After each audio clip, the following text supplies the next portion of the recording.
आणि आता राज्यभरातल्या घडामोडींचा वेगवान आढावा घेणार आहोत महाराष्ट्र सुपरफास्टमध्ये। विधान परिषदेत अंमली पदार्थांच्या तस्करीवर विस्तृत चर्चा। राज्यासमोर नव्या हायड्रो गांजाच्या तस्करीचं मोठं आव्हान। मुख्यमंत्री फडणवीसांचा खळबळजनक दावा। ड्रग्ज माफिया नवीन चिचकरने ऑस्ट्रेलियात बेट खरेदी करून केली हायड्रो गांजाची निर्मिती। तस्करीत पोस्टाचे कर्मचारी, पोलिसांचाही सहभाग। शेवटच्या स्टेजचा कॅन्सर झालेल्या महिलांचाही तस्करीसाठी वापर। मुख्यमंत्री फडणवीस यांची माहिती। हायड्रो गांजा तस्करीतल्या पोलिसांचं निलंबन, बडतर्फी। विधान परिषदेत मुख्यमंत्री फडणवीसांची माहिती। वाळूच्या 24 तास वाहतुकीला परवानगी, महसूल मंत्र्यांची विधानसभेत घोषणा। वाळू उत्खननाला मात्र सकाळी 6 ते सायंकाळी 5 पर्यंतच परवानगी। राज्यामध्ये कुपोषित बालकांची चिंताजनक आकडेवारी। राज्यात 1,82,000 तर मुंबईत 16,344 कुपोषित बालक। सर्वाधिक कुपोषित बालकं मुंबई उपनगरात। ग्रामीण भागापेक्षा शहरी भागात कुपोषणाच्या आकडेवारीमध्ये वाढ। राज्यातल्या 30 वैद्यकीय महाविद्यालयांना नॅशनल मेडिकल काउन्सिलची नोटीस। महाविद्यालयात प्राध्यापक आणि इतर कर्मचाऱ्यांची भरती न झाल्यामुळे नोटीस। त्यामुळे 3,000 वैद्यकीय विद्यार्थ्यांचं भवितव्य धोक्यात असण्याची शक्यता।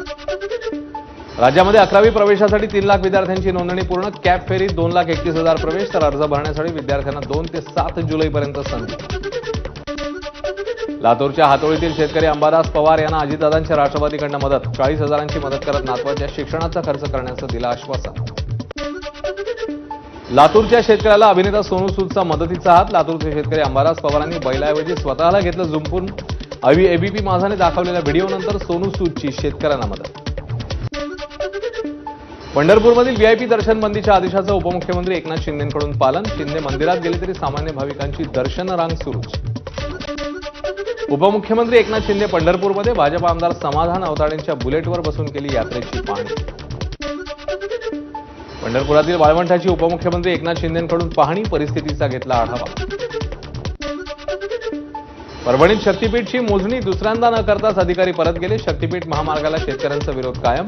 एका चिमुकलीकडून मुख्यमंत्र्यांना शक्तीपीठ न करण्याची विनंती।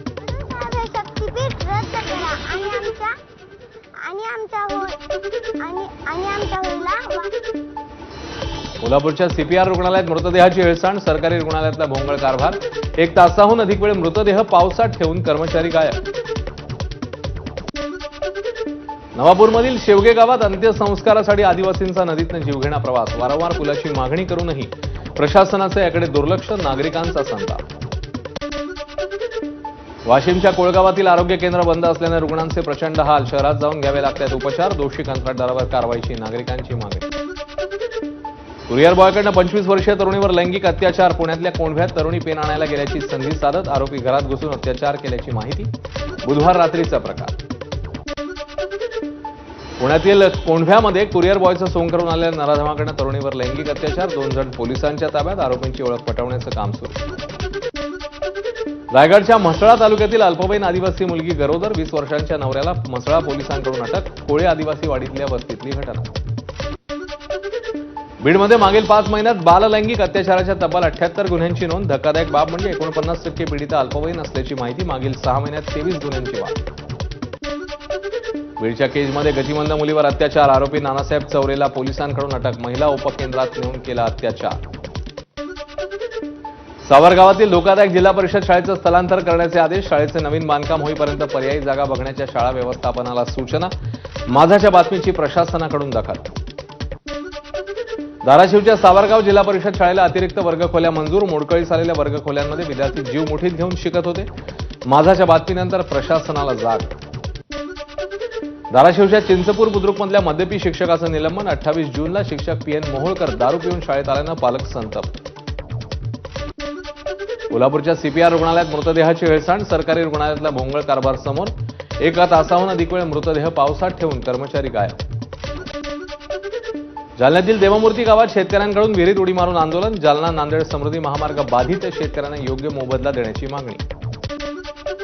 शिरपूरमधील पीपल्स बँकेत 1,66 लाखांचा आर्थिक गैरव्यवहार। बँकेच्या कनिष्ठ अधिकाऱ्याविरोधात फसवणुकीचा गुन्हा दाखल। बँकेच्या अंतर्गत तपासात हा अपहार उघड। बीड अर्बन मल्टीस्टेटमध्ये बनावट स्वाक्षऱ्या करून 50 लाखांचा अपहार। या प्रकरणी शहर पोलीस ठाण्यामध्ये गुन्हा दाखल। धाराशिवमध्ये बँक मॅनेजरने स्वतःवर चाकू हल्ला करत रचला चोरीचा बनाव। लोकमंगल कोऑपरेटिव्ह बँकेतनं 25 लाखांची रक्कम लंपास, पोलिसांकडनं बँक मॅनेजरला अटक. गेमिंगमध्ये पैसे गमावल्यानं चोरी केल्याची आरोपीकडनं कबुली. मुंबईतल्या वडाळ्यात पत्नीसोबत अनैतिक संबंध ठेवल्याच्या संशयावरून एका तरुणावर जीवघेणा हल्ल्यानंतर आरोपी जुनैद खान स्वतःहून पोलीस ठाण्यामध्ये हजर. घटनेचा व्हिडिओ व्हायरल. अकोल्यातल्या अकोटमध्ये बेपत्ता असलेल्या 9 वर्षीय मुलाची सावत्र वडिलांकडून हत्या. सावत्र वडिलांनी मित्राच्या मदतीने मुलाची हत्या करत मृतदेह धरणाच्या पाण्यात फेकून दिला होता. वडील आणि मित्राला अटक. नाशिकमध्ये पुन्हा बांधकामाच्या खड्ड्यात पडून 9 वर्षीय मुलाचा मृत्यू. 2 दिवसातली दुसरी घटना. बिल्डरांच्या निष्काळजीपणामुळे एकूण 4 अल्पवयीन मुलांचा मृत्यू. साताऱ्यातल्या सालपे गावात विहिरीत बुडून मायलेकराचा मृत्यू. लोणंद पोलीस ठाण्यात आकस्मिक मृत्यूची नोंद. प्रकरणाचा सखोल तपास लोणंद पोलिसांकडनं सुरू. जळगावातील फुलगाव परिसरात गावठी कट्टा हातात घेऊन फिरणाऱ्या तरुणाला अटक. स्थानिक गुन्हे शाखेकडनं पुढील तपास सुरू. साताऱ्यातल्या शाहूपुरी गावात घरकाम करणाऱ्या महिलेचा 10.5 तोळे सोन्यावर डल्ला. पोलिसांकडनं संशयित महिलेला अटक. 9,60,000चं सोनं जप्त. नाशिकच्या दिंडोरी अवैध दारू विक्री विरोधात मणीच्या नवनियुक्त सहाय्यक पोलीस निरीक्षक गायत्री जाधव ऍक्शन मोडवर. एकाने चक्क देवाऱ्यासमोर लपवून ठेवलेला दारूचा साठा पोलिसांकडून जप्त. भंडाऱ्याच्या राजनी गावात विजेच्या धक्क्याने तरुणाचा मृत्यू. सकाळ होऊनही तरुण घरी न परतल्यानं कुटुंबियांनी शोध घेतला असता घटना समोर. नाशिकसह परिसरात पावसाची संततधार. गंगापूर धरणातनं 3,716 क्युसेक पाण्याचा विसर्ग. रामकुंड परिसरातली छोटी मंदिरं पाण्याखाली. दुतोंड्या मारुतीच्या गुडघ्यापर्यंत पुराचं पाणी. नाशिकमध्ये गोदावरी नदीला पूर. पुरात तरुणांची सुरक्षा रक्षकांसमोर स्टंटबाजी. प्रशासन वारंवार आवाहन करत असूनही जीव धोक्यात घालत तरुणांची स्टंटबाजी. भंडारदरा धरणाच्या पाणलोट क्षेत्रात मुसळधार पाऊस. प्रवरा नदीपात्राचे 1000 क्युसेकने विसर्ग सुरू. सिंधुदुर्ग जिल्ह्यात मुसळधार पावसाचा कहर. नद्या आणि नाले दुथडी भरून. तिलारी धरण 70% भरलं. नागरिकांना सतर्क राहण्याचं आवाहन. सिंधुदुर्गच्या कुडाळमधील गुलमोहर हॉटेलसमोरील रस्ता पाण्याखाली. रेल्वे स्थानकात जाणारा रस्ता पाण्यात. वाहतूक पर्यायी मार्गाने वळवली. रत्नागिरीच्या परशुराम घाटात वाहतुकीला मोठा अडथळा. दुपारपासून पावसाचा जोर वाढल्यानं वाहतुकीचा खोळंबा. रायगड जिल्ह्यातल्या अलिबाग, मुरुड, रोहा, नागोठणे परिसरात मुसळधार. धरणांच्या पातळीत कमालीची वाढ. उन्नई धरणातनं होणाऱ्या पाण्याच्या विसर्गामुळे कुंडलिका नदीने इशारा पातळी गाठली. साताऱ्याच्या कण्हेर धरणातनं 2,700 क्युसेकने विसर्ग. नदीलगतच्या गावांना प्रशासनाकडून सतर्कतेचा इशारा. पुण्यातल्या घाटमाथ्यावर झालेल्या मुसळधार पावसामुळे खडकवासला धरणातनं 6,451 क्युसेकने पाण्याचा विसर्ग. पावसाच्या तीव्रतेनुसार विसर्ग कमी जास्त करणार असल्याची पाटबंधारे विभागाची माहिती. उजनी धरणातनं भीमा नदीत सोडण्यात येणारा पाण्याचा विसर्ग पूर्णपणे थांबवला. आषाढी सोहळ्यासाठी येणाऱ्या लाखो भाविकांना चंद्रभागेत सुरक्षित स्नान करता यावं यासाठी केलेल्या नियोजनानुसार आजपासून पाण्याचा विसर्ग पूर्ण बंद. सांगलीच्या कृष्णा नदीवरील डिग्रस बंधारा ओव्हरफ्लो. वाहत्या पात्राजवळ जेसीबी लावून बंधाऱ्याचे दरवाजे उघडण्याचा प्रयत्न. पाटबंधारे विभागाने वेळीच या गोष्टी कराव्यात. ग्रामस्थांची मागणी. यवतमाळच्या दत्त चौक ते वीर वामनराव चौक मार्गावरील नाल्याच्या चुकीच्या बांधकामामुळे व्यापारी त्रस्त. रस्त्यावरचं पाणी थेट दुकानात. सार्वजनिक बांधकाम विभागाकडे आक्षेप नोंदवूनही दुर्लक्ष केल्याचा आरोप. गोंदियातील वैनगंगा नदीच्या पातळीत वाढ. धापेवाडा बॅरेजचे 7 दरवाजे उघडले. 45,825 क्युसेकने पाण्याचा विसर्ग. भंडाऱ्याच्या गोसेखुर्द धरणाचे 5 दरवाजे अर्धा मीटरने उघडले. 25,000 क्युसेक पाण्याचा विसर्ग वैनगंगा नदीच्या पात्रात सुरू. वाडा तालुक्यातील विद्यार्थ्याचा वाहत्या नदीतनं तराफ्याचा आधार घेत जीवघेणा प्रवास. प्रशासनाने नदीवरून ये जा करण्यासाठी काहीतरी उपाययोजना करण्याची स्थानिकांची मागणी. गडचिरोलीत आदिवासी बांधवांचा खांद्यावर गाडी घेत तुडुंब भरलेल्या नाल्यातनं जीवघेणा प्रवास. गोंडेनूर नाल्यावरील पुलाचं बांधकाम अपूर्ण राहिल्यामुळे गैरसोय. पुलाचं बांधकाम तात्काळ पूर्ण करण्याची नागरिकांची मागणी. नवी मुंबईतल्या ऐरोली सेक्टर 20 मधील रहिवासी सोसायटीमधील संरक्षक भिंत कोसळली. बाजूला सुरू असलेल्या कन्स्ट्रक्शन कामामुळे भिंत पडल्याची माहिती. बांद्र्यामध्ये समुद्रात बुडणाऱ्या महिलेला कर्तव्यावरील पोलीस अंमलदाराने वाचवलं. साईनाथ देवडे हे गस्त घालत असताना महिला बुडत असल्याचं दिसताच त्यांनी जीवाची पर्वा न करता महिलेचे वाचवले प्राण.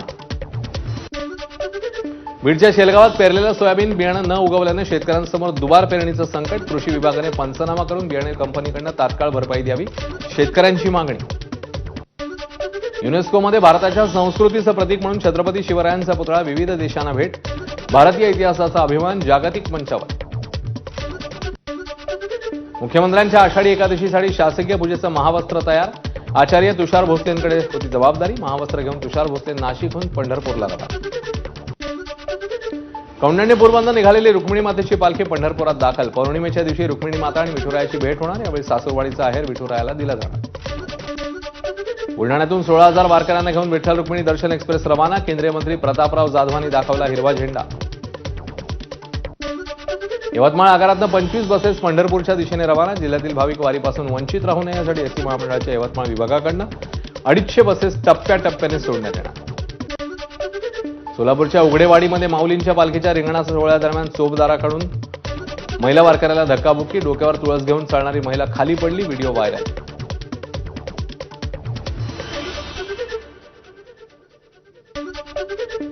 या होत्या राज्यामधल्या विविध वेगवान घडामोडी. इकडे एक छोटासा ब्रेक. लगेच परत येतोय. पाहत राहा बीपी माझा.